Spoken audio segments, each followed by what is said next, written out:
प्रिय क्रांती मित्र हो, जय भीम, जय अशोक, जय संविधान, जय भारत.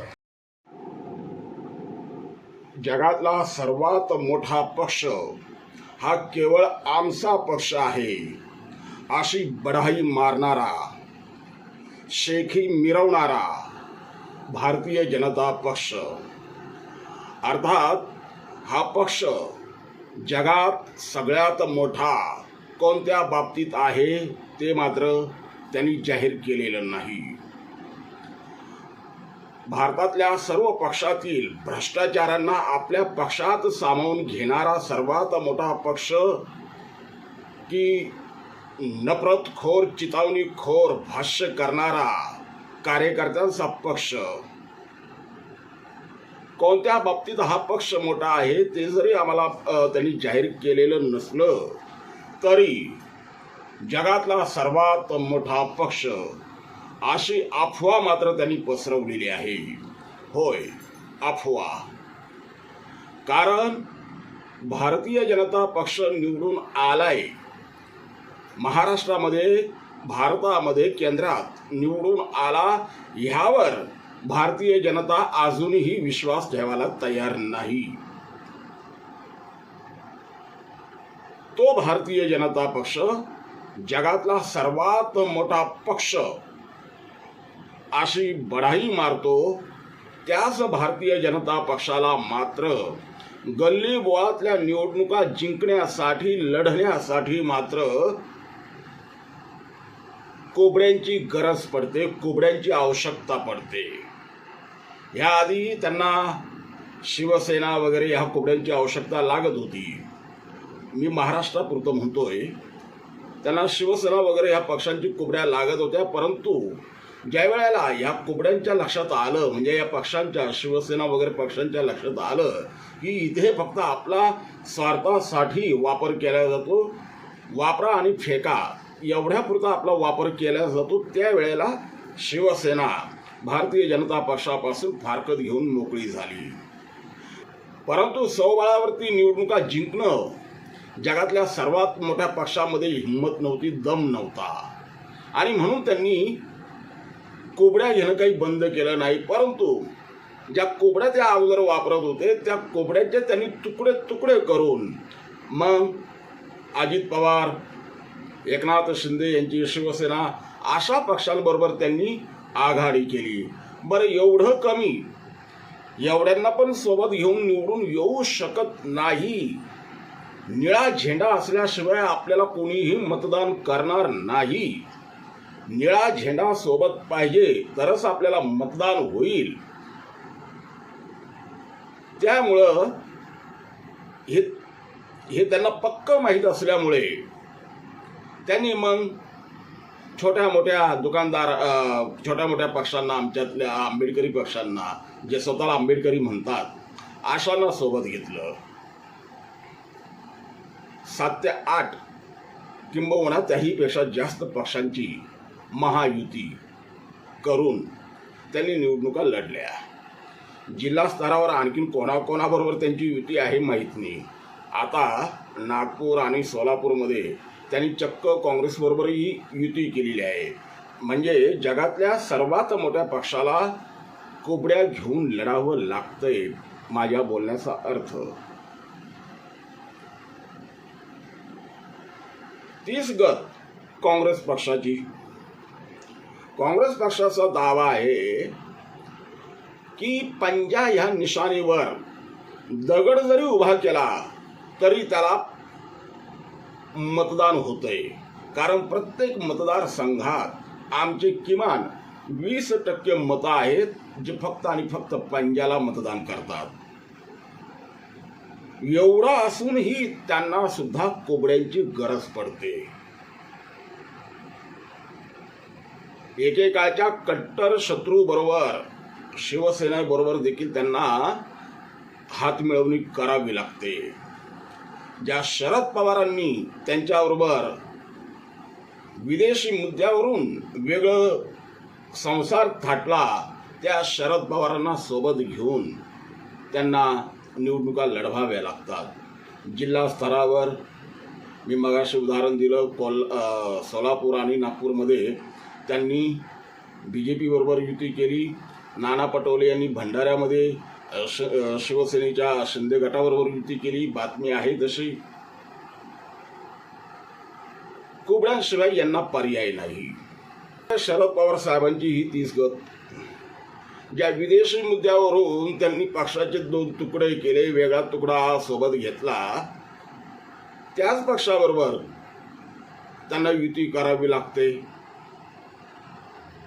ज्या बाळासाहेब ठाकरेंनी त्यांना उभ्या हयातभर मैद्याचं पोतं म्हटलं, त्याच बाळासाहेब ठाकरे यांच्या शिवसेनेबरोबर त्यांना युती करावी लागते. कोबड्यांची गरज त्यांनाही पडते. स्थानिक पातळीवरती अकल्पित अशा युत्या आघाड्या आपण पाहतो. आणि मग ह्या 5-6 पक्षांच्या कोबड्या घेऊन हे लोक निवडणुका लढवतात. बरं, यांच्याकडं धनसंपत्ती प्रचंड आहे. भारतीय जनता पक्ष भले जनतेनं निवडून दिलं नसन, जनतेला अजूनही त्यांच्याबद्दल शंका असेल, अशी चर्चा आहे की त्यांना जनतेनं निवडून दिलं नाही म्हणून, तरी सुद्धा हा पक्ष सत्तेवर आहे. गेल्या 10-11 वर्षापासून केंद्रीय सत्तेमध्ये आहे, अनेक राज्यांमध्ये सत्तेवर आहे. ह्या पक्षाकडे प्रचंड प्रमाणात फंडिंग आहे, निधी आहे, पैसा करोडोच्या अरबोच्या पटीत यांच्याकडं पैसा आहे, धनसंपत्ती आहे, साधन संपत्ती आहे. काँग्रेस देखील काही मागं नाही. काँग्रेसला देखील प्रचंड पैसा आहे. राष्ट्रवादी, शिवसेना, दोन्ही राष्ट्रवादी, राज ठाकरेंची मनसे, या सगळ्यांकडं प्रचंड पैसा आहे. यांना या देशातले काही ठराविक उद्योगपती म्हणा किंवा अनेक ठिकाणाहून त्यांना फंडिंग येते. पैसा प्रचंड आहे, संपत्ती, धनसंपत्ती त्यांच्याकडे आहे. आणि ह्या प्रत्येक पक्षाने एखादा मनसे अपवाद वगळला तर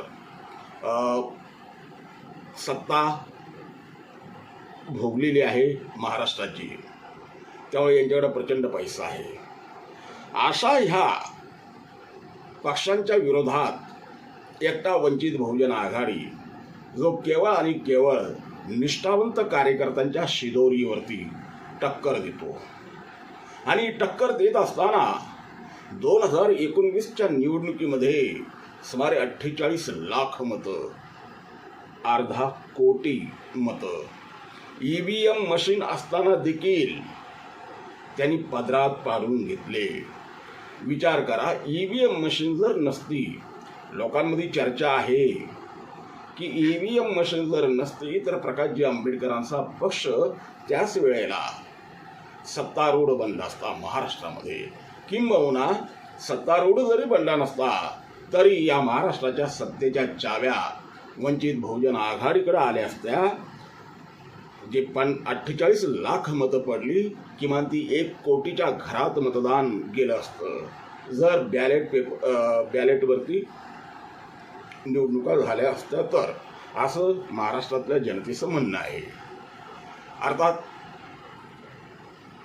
सांगण्याचा मुद्दा इतका आहे की आजच्या घडीला धनसंपत्ती काही नसताना, पक्षाच्या खजिन्यात रुपया नसताना, वंचित बहुजन आघाडी या मातब्बर पक्षांना टक्कर देतोय. किंबहुना मी जर असं म्हटलं की आजच्या घडीला महाराष्ट्रातला सगळ्यात मोठा पक्ष हा वंचित बहुजन आघाडी आहे, तर त्यात अतिशयोक्ती होणार नाही. कारण मी जी नावं घेतली, भारतीय जनता पक्ष, दोन्ही शिवसेना, दोन्ही राष्ट्रवादी, काँग्रेस, महाराष्ट्र नवनिर्माण सेना, ही सर्व पक्ष 3 ते 4, 5, 6 पक्षांची कोबड्या घेऊन लढतात. आणि त्यामुळे त्यांच्या त्या एकत्रित सामूहिक मतांची टक्केवारी राहते. एकटा प्रकाश आंबेडकरांचा वंचित बहुजन आघाडी कोणाच्याही कोबड्या न घेता स्वबळावरती निवडणुका लढवतो. म्हणून जर महाराष्ट्रातला नंबर 1 पक्ष जर कोणता असेल तर तो वंचित बहुजन आघाडी. जर माझ्या बोलण्यामध्ये खोटेपणा असेल, मी खोटा बोलत असेल किंवा माझं हे म्हणणं असत्य असेल तर ठीक आहे, दूध का दूध पाणी का पाणी होऊन जाऊ द्या. येत्या निवडणुका, विधानसभेच्या निवडणुका, प्रत्येक पक्षानं कोणाचीही कोबड्या न वापरता स्वबळावरती लढवून दाखवाव्या. त्यावेळेला खऱ्या अर्थानं प्रत्येक पक्षाची एक स्वतंत्र आपली ताकद दिसून येईल. आणि मी ठामपणे सांगतो, ह्यामध्ये वंचित बहुजन आघाडी ही आघाडीवरच राहील. कारण वंचित बहुजन आघाडीकडे जरी धनसाठा नसला तरी निष्ठावंत कार्यकर्त्यांची प्रचंड अशी फौज उभी आहे. प्रचंड अशी भीमसेना वंचित बहुजन आघाडीबरोबर आहे. आणि ह्या निष्ठावंतांच्या बळावर, या त्यागी निस्वार्थी कार्यकर्त्यांच्या बळावर वंचित बहुजन आघाडीने इथल्या प्रस्थापित व्यवस्थेला घाम फोडलेला आहे.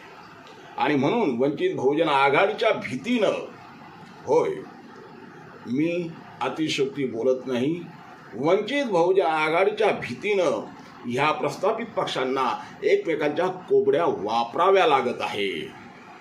सत्य आहे, वास्तव आहे. म्हणून मी अगोदर म्हटलं, जर मी असत्य बोलत असेल तर यांच्यात हिंमत असेल तर या सर्व पक्षांनी स्वबळावरती निवडणुका लढवून दाखवाव्या. दूध का दूध पाणी का पाणी होऊन जाईल. जय भीम.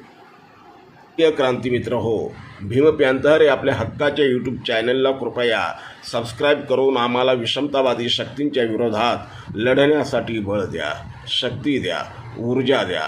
कमेंट करा, लाईक करा, शेअर करा.